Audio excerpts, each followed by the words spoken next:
संभल के जलाय सराय स्थित एक स्कूल में मुस्लिम शिक्षकों के द्वारा मजहबी शिक्षा जो कहीं न कहीं दी जा रही थी, इसी पर आज हम बात करेंगे। यहाँ अलीगढ़ के राजा महेंद्र प्रताप पार्क के सियासी चौक में जो है लोगों से हम जानने की कोशिश करेंगे और जिस तरह से जो वहाँ गतिविधि चल रही थी उसको लेके आरोपी शिक्षकों को जो है जिस तरह से कार्रवाई हुई है, इसमें अंजर अहमद, मोहम्मद गुल एजाज और हिंदू छात्राओं को जबरन हिजाब पहनाना, सजदा कराना, वो छात्रों को इस्लामिक टोपी के लिए कहीं न कहीं जो प्रोत्साहित किया जाता था, ये मामला फरवरी से चल रहा था। और गतिविधियों का जब वीडियो वायरल हुआ तो जिलाधिकारी संभल अंकित खंडेलवाल ने कार्रवाई करते हुए जो वहाँ के प्रधान जो अध्यापक सहित जो शिक्षकों के खिलाफ जो निलंबन की कार्रवाई की।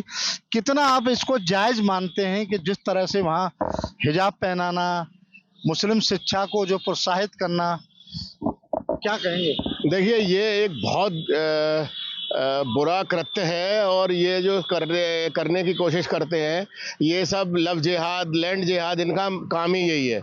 और ये एक तरफा कार्रवाई करते हैं और पूरे हिंदू हमारी बेटियों को, बहन बेटियों को, ये दिन रात ये इनके यहाँ यही कोशिश रहती है कि कैसे भी इनको लव जिहाद में फंसाया जाए, इनका धर्म परिवर्तन कराया जाए। और इन ऐसे लोगों के खिलाफ कड़ी से कड़ी कार्रवाई होनी चाहिए और संभल के जिलाधिकारी द्वारा जो कार्रवाई की गई है, इनको सस्पेंड करने से ही काम नहीं चलेगा। इनके खिलाफ एनएसए की कार्रवाई की जानी चाहिए और इनको जो है कड़ी से कड़ी सजा दी जानी चाहिए, जिससे कि ये आगे किसी भी तरह से हमारी हिंदू बहन बेटियों के खिलाफ इस तरह का कोई कार्रवाई करने की ना। क्या मानते हैं बेसिक शिक्षा विभाग क्या कर रहा था, वहाँ के और अधिकारी क्या कर रहे थे? क्योंकि ये मामला एक सोशल मीडिया पे वीडियो वायरल होने के बाद सामने आया और ये मामला फरवरी से चल रहा था, फिर क्या कर सरकार क्या कर रही है, अधिकारी क्या कर रहे हैं? बिल्कुल बहुत बुरी स्थिति है और इसमें जो बीएसए होंगे वो भी जिम्मेदार होंगे इसमें, और जो एक खंड शिक्षा अधिकारी होते हैं जो ब्लॉक स्तर पर होते हैं उनकी भी जिम्मेदारी है। उन्हें भी देखना चाहिए कि जो मामला कई महीनों से चल रहा है और वो जो इस तरह के ये लोग हैं, ये तो बिल्कुल जाहिल लोग हैं और जो इस तरह की ये कोशिश कर रहे हैं हिंदू बहन बेटियों को फंसाने की, तो उनके जो अधिकारी होते हैं उनके खिलाफ भी कड़ी कार्रवाई की जानी चाहिए, विभागीय अधिकारियों के खिलाफ। निश्चित ही देखिए और भी लोग मेरे साथ क्या मानते हैं, जिस तरह की अब शिक्षा देना, मजहबी शिक्षा देना बच्चों को, उनको हिजाब पहनाना, सजदा कराना और तमाम ऐसी चीज़ें हैं जो कहीं न कहीं टोपी पहनने के लिए प्रेरित करना, तो क्या मानते हैं ये जो शिक्षा में जो की जा रही है, अब जिलाधिकारी के द्वारा जो कार्रवाई की गई है वो कार्रवाई पर्याप्त है क्या?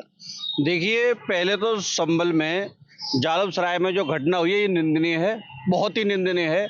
और जो मुस्लिम शिक्षक हैं, मैं इनको शिक्षक कहना भी मैं बहुत गलत समझता हूँ। ये जाहिल मानसिकता वाले लोग हैं, शिक्षा का मतलब ही नहीं जानते। एक तरफ हमारे देश के यशस्वी प्रधानमंत्री आदरणीय मोदी जी कहते हैं एक हाथ में कलम और एक हाथ में कंप्यूटर, और कहाँ ऐसी मानसिकता वाले लोग हैं जो सस्ता कराएंगे, हिजाब पहनाना कराएंगे और इनको टोपी पहनाएंगे। इनसे क्या होता है? शिक्षा से इनको क्या है? इनको शिक्षा से मतलब नहीं है। ये मजहबी ऐसी घृणा से प्रेरित हैं, ये देश में नफरत फैलाने का काम करते हैं और ये कहीं ना कहीं अपनी कौम को भी अपमान कराने का काम करते हैं।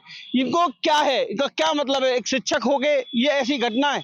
इनको मैं डीएम से कह रहा हूँ, इनको निलंबित करने से कोई वो मतलब नहीं है। इन पे एनएसए लगनी चाहिए, देशद्रोही का मुकदमा होना चाहिए और इन पे कड़ी से कड़ी कार्रवाई होनी चाहिए। और ऐसे मानसिकता के लोग और भी होंगे, यही नहीं है संभल के अंदर, ऐसा पूरे देश के अंदर है। मैं भारत सरकार से निवेदन करता हूं और सूबे के मुख्यमंत्री जी से ऐसों पर कड़ी से कड़ी नजर रख के कार्रवाई करें और इन पर एनएसए लगाएं। और भी लोग क्या कहेंगे जिस तरह का कृत्य सामने आया है? देखिए, बड़ा गंभीर विषय है और बहुत चिंतन का भी विषय है। ये केवल एक संभल में छोटी घटना से ही नहीं है, ये केवल पूरे देश भर में ऐसा एक रैकेट ये लोग चलाते हैं, चाहे वो लेंस कार्ड के माध्यम से चल रहा हो, चाहे अभी नंदी शर्मा बन के चल रहा हो, चाहे वो कलावा बांध के चलाते हो, चाहे वो लैंड 4 ईंट रख के वो मजार बना के चलाते हो। ये एक प्लानिंग के तहत काम करते हैं। केवल उन अध्यापकों को दंडित करना काफी नहीं है, उसके पीछे जो लोग लगे हुए हैं, वो जो पूरा जैसे भंडाफोड़ होना चाहिए इस पूरे रैकेट का, ये बहुत बड़ा रैकेट है और इसके पीछे बहुत बड़े बड़े लोग लगे हुए हैं। इनके यहाँ मस्जिदों से फंडिंग इस काम के लिए होती है। ऐसे अध्यापक, ये अध्यापक के नाम पर धब्बा है। इन लोगों को तो अध्यापक कहलवाने के लायक नहीं है। अध्यापक माने शिक्षा के मंदिर में बच्चे जा रहे हैं, उस शिक्षा के मंदिर में आप मजहब की बात पढ़ा रहे हैं। आप हिजाब पहनाने की बात कर रहे हैं। बच्चों को पढ़ाइए ना, पढ़ाने में क्या दिक्कत आ रही है आपको? वो पढ़ाई का हिस्सा नहीं है जिसको आप पढ़ाना चाह रहे हैं। जो पढ़ाई का हिस्सा है उसको पढ़ाइए। और मैं माननीय मुख्यमंत्री जी और माननीय प्रधानमंत्री जी से निवेदन करूंगा कि ये जो पूरे रैकेट चल रहे हैं, जिस तरीके से आपने उस बाबा का भंडाफोड़ किया था, उसी तरीके से पूरे रैकेट का भंडाफोड़ होकर के और सच्चाई सामने आनी चाहिए। और इन बच्चियों को सुरक्षित रखने के लिए मैं इनके माता पिताओं से भी निवेदन करूंगा कि हमारे बच्चे डरे क्यों हैं, सहमे क्यों हैं, खुलकर बात क्यों नहीं करते आप अपने बच्चों से, क्यों उन पर निगरानी नहीं रखते? ये भी उसकी एक जो है हिस्सा है। चलिए बात करें, क्या मानते हैं अली भाई, क्या ये जो इस तरह की शिक्षा देना मजहब में क्या जरूरी है कि हिजाब और सारी चीज़ टोपी पहनाओ? हमारा इस्लाम ये नहीं कहता कि गैर मुस्लिम को कि टोपी पहनाओ कि हिजाब पहनाओ। ये उसकी अलग पार्टी है, ये अलग उसकी सोच है। भाई अगर कोई मुसलमान से कहे कि भाई तुम टोपी मत पहनो, तिलक लगाओ, तो मुसलमान तो साफ मना कर दे, मैं नहीं लगाऊंगा। इसी तरह से इनका अपना मजहबी मामला है।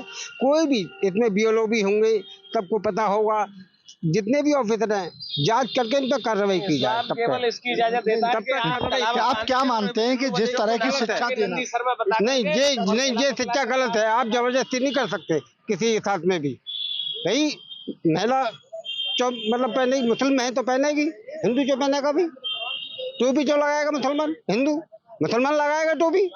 अब आपको हिंदू लगाया तो नहीं लगाएगा। पढ़ाई एक अलग चीज है, पढ़ाई का विषय अलग है, समझे। अब आपको सब टोपी पहन के आना है, हिजाब पहन के आना है, ये बिल्कुल गलत है। इसकी जांच हो इस पर और इसके खिलाफ कार्रवाई हो, जो भी है इसमें दोषी, जो भी हो दोषी। देखिए इनके द्वारा भी कहा जा रहा है कि इस पे जो कि इनकी कार्रवाई, आप क्या मानते हैं नीरज जी, जिस तरह से जो है संभल में जो कांड आया है सामने, अब उस पर जिलाधिकारी ने जो लोगों के खिलाफ सस्पेंशन की कार्रवाई कर दी, क्या इसमें और कार्रवाई की आवश्यकता है? बिल्कुल सर, इसमें मैं यही कहूँगा कि गहनता से जांच होनी चाहिए, क्योंकि ये एक छोटी घटना नहीं है और इस तरह की चीज़ें हमें आगे भी देखने के लिए मिलती हैं। जैसे अभी जिक्र हुआ कि वो केवल मतलब फरवरी से सब चीज़ें चल रही थी और अब आकर के खुली हैं। इसी तरीके से ये बड़े लेवल पर भी इन चीज़ों को करते हैं। जैसे टीसीएस का भी हमने सुना था कि कितना मामला था कि वहाँ पर जो बच्चियाँ नौकरी कर रही थी उनको रखाई शर्त पे जाता था कि वो इस्लामिक कल्चर को फॉलो करेंगे तो वो नौकरी देते थे। इसी तरीके की चीज़ें ये अपना जहाँ पर भी इनका एक मतलब ये चीज़ रहती है, जहाँ पर इनकी नियुक्ति होती है, जहाँ पर इनकी अपॉइंटमेंट होती है, वहाँ पर ये इन चीज़ों को जरूर बीच में लेकर के आते हैं। तो कहीं ना कहीं एक तो एक मानसिक अवसाद है इनका कहीं ना कहीं, और उसके साथ साथ जो पीछे की लॉबी है उसकी भी जांच होनी चाहिए, क्योंकि ये चीज़ें समाज के लिए, देश के लिए एक बहुत बड़ा खतरा बन के उभरेंगी और आने वाले समय में विघटन पैदा करने की ये चीज़ें होती हैं। चलिए और भी लोग हैं, क्या मानते हैं जो कार्रवाई हुई है पर्याप्त हुई है, और क्या जो है इस तरह का रैकेट ये चल रहा था वहाँ फरवरी से चल रहा है, एक वीडियो वायरल होता है उसके बाद मामला खुलता है, तो प्रशासनिक सिस्टम जो शिक्षा विभाग में वो क्या कर रहा है? नहीं, प्रशासनिक विफलता है। आप बताइए इतने लंबे समय से इस तरह की अगर कोई कार्रवाई हो रही है, प्रशासन इसको अवाकर पकड़ पा रहा है या पहले भी इस तरह होता रहा है, तो सोशल मीडिया पे वीडियो वायरल होने के बाद पकड़ा है। बिल्कुल सोशल मीडिया पे आया है पहले, तब ये कार्रवाई हुई है। मैं ये कहना चाहता हूँ देश और प्रदेश में सरकार काम कर रही है, प्रशासन की अपनी मशीनरी काम कर रही है, तो इस तरह की घटनाएं हो क्यों रही हैं?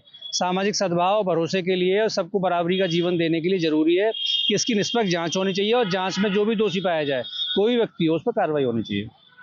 तो देखिए तमाम लोग मेरे साथ यहाँ देखिए सियासी चौक में मौजूद थे।